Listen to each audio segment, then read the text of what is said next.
Bydlel jsem s rodičema dole v Nuslích. Bylo mi tak 15-16 let, to už mě rodiče pouštěli s kámošema ven. Pustili mě, ale než jsem odešel, vždycky mi vtloukali do hlavy, hlavně nechoď přes Nuselák. Já jsem říkal proč. A oni říkali, že to nebudou se mnou řešit, prostě to mám respektovat a nemám chodit přes Nuselák. No jo, jenomže o to víc mě to zajímalo.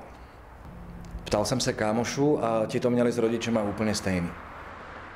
Jednoho dne jsem se prostě rozhodl, že to zkusím. Bylo 10 večer, za půl hodiny jsem měl být doma. Stál jsem před Nuselákem, žaludek jsem měl až v krku.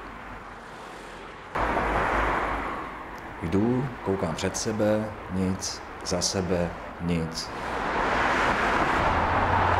Koukám dole z mostu, velká hloubka. Najednou mám pocit, jako kdybych byl v tunelu. A z ničeho nic jsem si uvědomil, že už vidím Palác kultury a že jsem na konci mostu. A přitom se vůbec nic nestalo. Co s tím všichni blbnou, s tím Nuselákem? Zkusil jsem to ještě několikrát a nic. Nikdy se nic nestalo.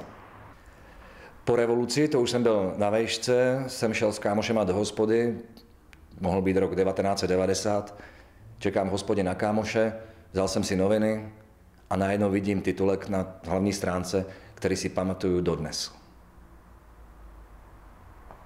Až pak jsem to pochopil. Smrtící Nuselský most. Komunistická zlatá mládež schazovala bezbranné chodce z mostu.